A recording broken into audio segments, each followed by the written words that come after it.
Rabbi shrah li sadri wa yassir li amri wahlul 'uqdatam min lisani yafqahu qawli. Perkenalkan, nama saya Tamiratul Hidayah dari Prodi Bimbingan dan Konseling Islam.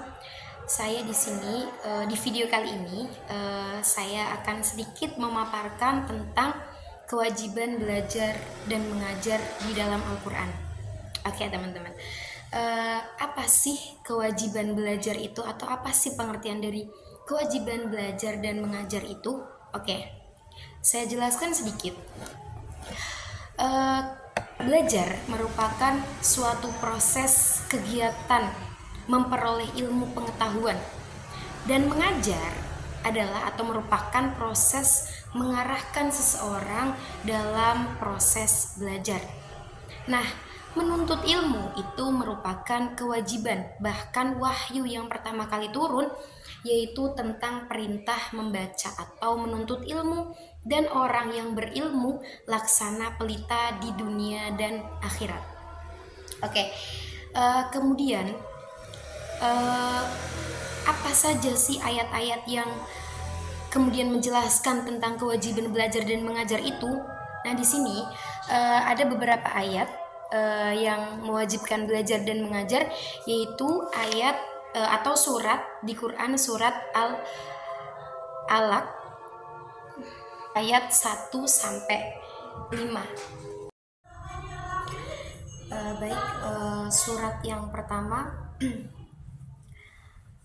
adalah surat Al-Alaq, atau di sini dari ayat 1 sampai 5 di situ menjelaskan tentang kewajiban mengajar.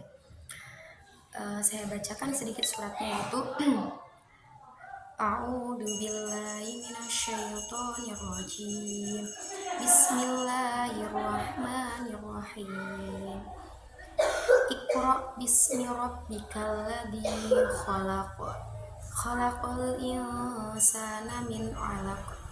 Iqra wa rabbukal akram. Alladzi 'allama bil qalam. 'Allamal insana ma lam ya'lam.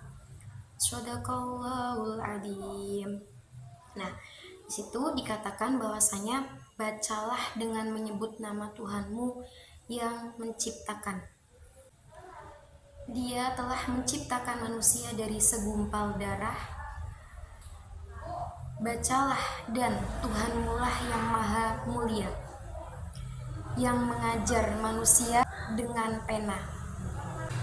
Dia mengajarkan manusia apa yang tidak diketahuinya.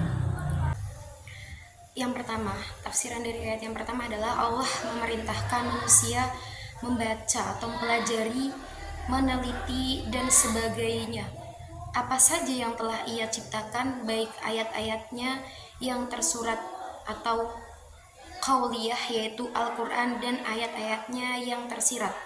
Maksudnya alam semesta kauniyah, membaca itu harus dengan namanya, artinya karena dia akan mengharapkan pertolongannya. Dengan demikian, tujuan membaca dan mendalami ayat-ayat Allah itu adalah diperolehnya hasil yang diridhoinya, yaitu ilmu atau sesuatu yang bermanfaat bagi manusia. Kemudian ayat yang kedua, yaitu Allah menyebutkan bahwa di antara yang telah ia ciptakan adalah manusia, yang menunjukkan mulianya manusia itu dalam pandangannya. Allah menciptakan manusia itu dari alaqah atau zigot, yakni telur yang sudah terbuahi sperma, yang sudah menempel di rahim ibu. Karena sudah menempel itu, maka zigot dapat berkembang menjadi manusia. Dengan demikian, asal-usul manusia itu adalah sesuatu yang tidak ada artinya, tetapi kemudian ia menjadi manusia yang perkasa. Tafsiran dari ayat ketiga yaitu Allah meminta manusia membaca lagi, yang mengandung arti bahwa membaca yang akan membuahkan ilmu dan iman itu perlu dilakukan berkali-kali, minimal dua kali. Bila Al-Quran atau alam ini dibaca dan diselidiki berkali-kali, maka manusia akan menemukan bahwa Allah itu pemurah, yaitu bahwa ia akan mencurahkan pengetahuannya kepadanya dan akan memperkokoh imannya.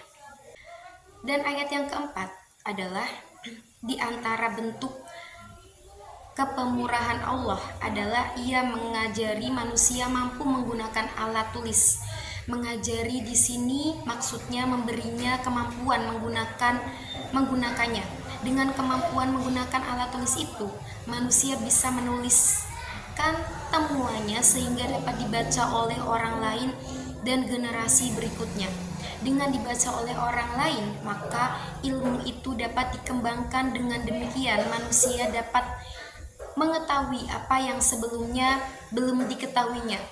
Artinya ilmu itu akan terus berkembang. Demikianlah besarnya fungsi baca tulis. Dan di tafsir dari ayat yang terakhir atau ayat kelima adalah di antara bentuk kepemurahan Allah adalah Ia mengajar manusia mampu menggunakan alat tulis. Mengajar di sini maksudnya sama ya, jadi ayat kelima ini sama dengan ayat keempat ya. Oke, ayat yang menjelaskan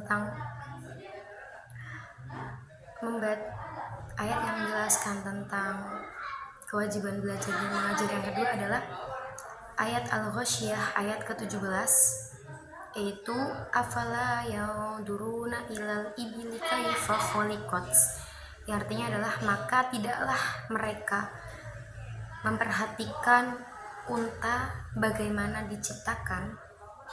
Nah, tafsir dari ayat tersebut adalah Allah mempertanyakan apakah mereka tidak memperhatikan bagaimana unta yang ada di depan mata mereka dan dipergunakan setiap waktu diciptakan, bagaimana pula langit yang berada di tempat yang tinggi tanpa tiang, bagaimana gunung-gunung dipancangkan dengan kuku tidak bergoyang dan dijadikan tunjuk bagi orang yang dalam perjalanan. Di atasnya terdapat danau dan mata air yang dapat dipergunakan untuk keperluan manusia, mengairi tumbuh-tumbuhan dan memberi minum binatang ternak. Bagaimana pula bumi dihamparkan sebagai tempat tinggal bagi manusia. Apabila mereka telah memperhatikan semua itu dengan seksama, tentu mereka akan mengakui bahwa penciptanya dapat membangkitkan manusia kembali pada hari kiamat. Dan masih